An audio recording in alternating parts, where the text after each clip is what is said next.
All right, welcome back, folks.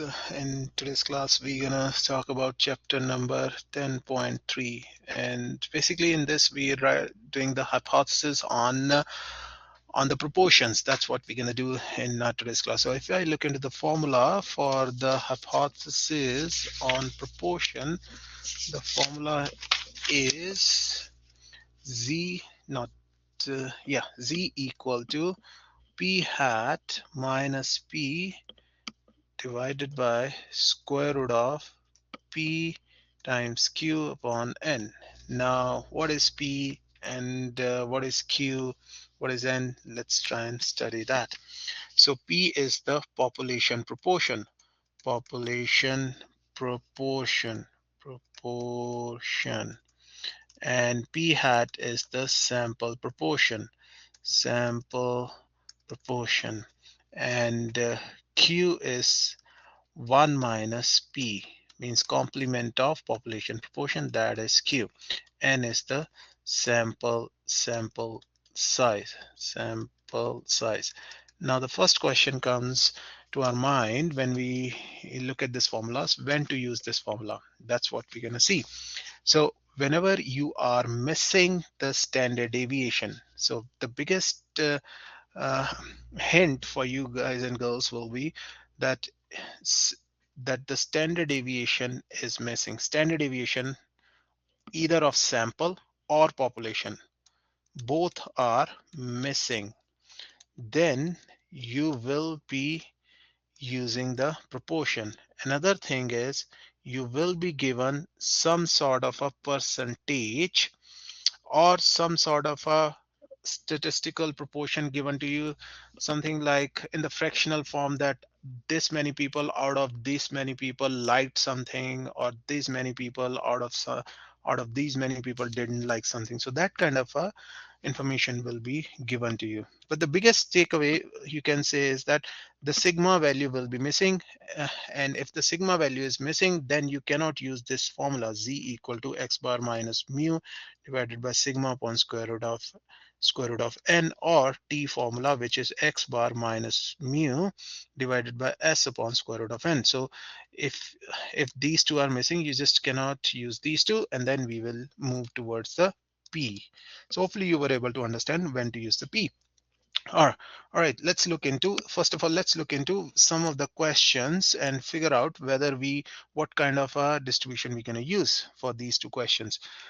So an advertisement for a new sleep aid pill claims that less than 10% of the patients taking that pill experience any effect. To test the claim, the researcher conducts a study involving 500 people taking the drug and record that 36 patients experienced the side effect. Test the advertisement's claim at the 5% level of significance. Now, first of all, I need to figure out which chapter this question belongs to. So whenever the word test is there, test a claim, these kind of words are there, it means this is a question on chapter number 10. Okay, so if I see test the advertisement's claim, that's what's written here.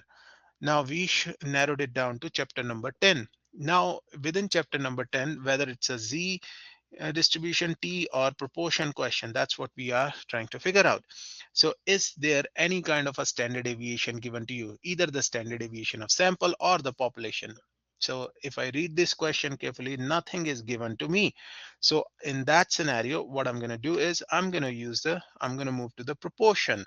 Another thing which is given to me, that this percentage is given, 10% of the patients taking the pill experience the side effects, less than 10%. Okay, so this tells me that it's a proportion question.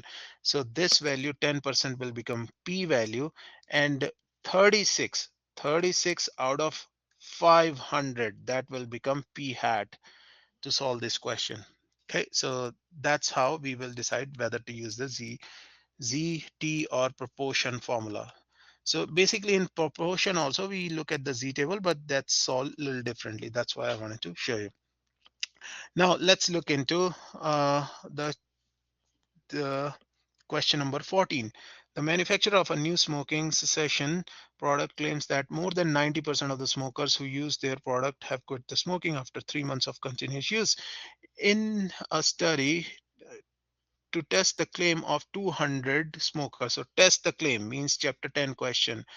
200 smokers given the product and continuously for the 3 months period, and they were asked to live their lives normally for the 3 months, and 3 months, and after which they were to come back and indicate if they had smoked any tobacco in 3 months after they stopped using the product. 172 indicated they were still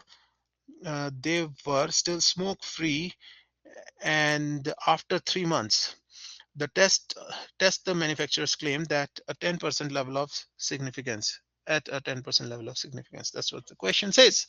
Now in this question, is there any sort of a standard deviation given to me? If I read this question, I couldn't find the standard deviation. I was trying to look for standard deviation value. I couldn't find it, neither the population nor the sample.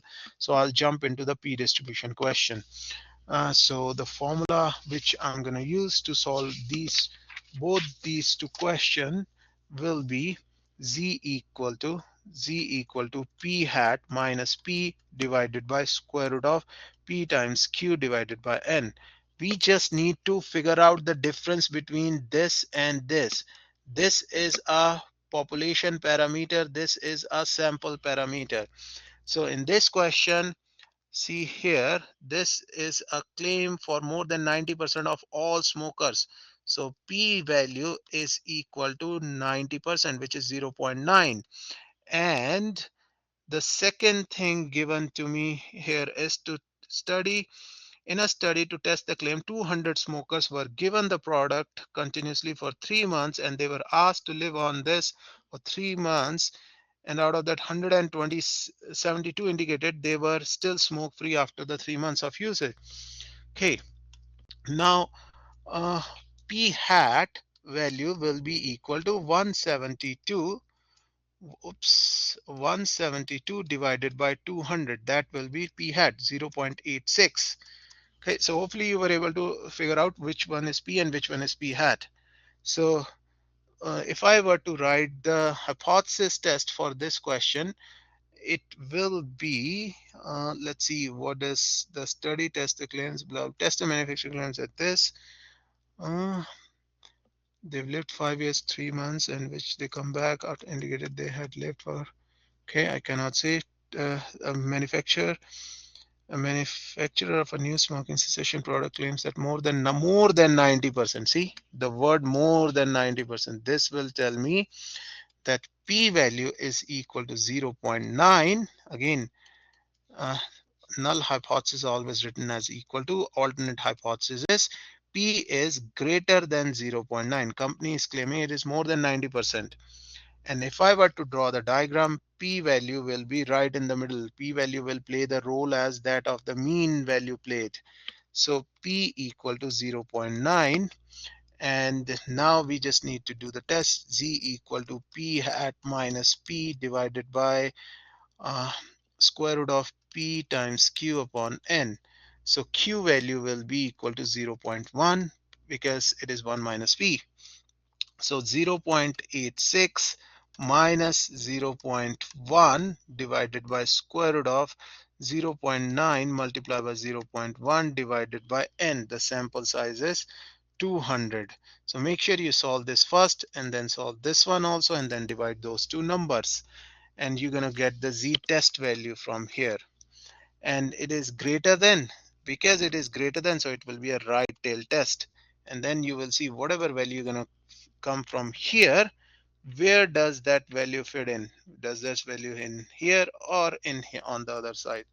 So, and then you will compile your results. So I just wanted to show you how you're going to select. Now after this, showing you all this, I will solve one question on this topic too. So let's solve this question. Okay, and just wanted to tell you, I did post the solutions also for these questions on the D2L. So if someone is interested and is kind of annoyed that why I didn't solve that question fully, so the whole idea is to tell you how to approach these questions, what I'm doing. So now let's look into this question. Let's say this question is on the exam and we have to solve this question. A researcher believes that there are more diabetes diagnosed in the Greater Toronto Area than in the general population of Canada. All right, more. More means it will be null hypothesis, and alternate hypothesis will be greater than something. Okay, and a random sample of 400 residents of GTA is collected, of which 43 have diabetes, and test the researchers claim that 10% at the 10% level of significance if the proportion of all Canadians who have been diagnosed with the diabetes is higher than 0.93. So again, if I look at this question, is there any sigma or mean value, sigma or standard deviation given to me? Standard deviation of sample, shall I say? And none of these two values is given to me. So I will go to the proportion. So proportion is in Greater Toronto Area is equal to 0.093, and proportion is greater than 0.093. That's what the claim is. It's greater. So it will be a right tail, something like this. And now if I were to solve this, I will write the z equal to p hat minus p divided by square root of p times q upon n. So p hat value, what is the p hat value for this question? So p hat value will be equal to, if I go back and to look into the question, 43 out of how many? 400. So 43 out of 400. P hat is 43 out of 400, and that will come out to be, p hat value will come out to be 0.1075. Okay, and one thing I want to tell you, whenever you are solving a question on proportion, always make sure np greater than equal to 5, nq greater than equal to 5. If you don't pass this test, then you cannot solve it, cannot solve the question. Please make sure you do this test. In this one, you will be able to pass this test. Okay, now let's put all these values in the formula. Z test is equal to 0.1075 minus the p value, which is 0. How much is that? 0.093, and divided by square root of 0. Why my pen? 0.093, and then 1 minus 0.093 divided by 400, and then z test. If you write the z test again, it will come out to be exactly 1.00. Now we figured out the z value. It's down here, z value is 1.00, and this is the critical region, and this is the confidence interval. Now what is the, well, this is not z, this is z test, sorry, I wrote it wrongly. So for correspond to the alpha of 10%, alpha is equal to 10%, then probability value is 0.9 here, and z value will be 1.28 here. If z value is 1.28, z test value, which is this one, z test value will lie in this region, in the confidence interval region. So I cannot reject the null hypothesis. Can't reject HO. If I cannot reject the null hypothesis, then the claim is, I cannot accept the claim, because claim is that it is greater than 0.093. That was the claim. But I don't have sufficient evidence to approve the claim that there are more diabetic diagnosis in the Greater Toronto Area than in general population of Canada. So hopefully you were able to understand how you're going to approach the questions on the PDIS, on the population proportion. Okay, remember this thing, if sigma and s are missing, you should think about using the population proportion and the sample proportion. All right, So that's about it. And one more time, I did post some of the questions which you need to do on these topics onto the D12. Go and watch, go and look into those questions. And yeah, that's about it for chapter 10.3. I'll see you with another video on chapter 10.4. Till then, goodbye.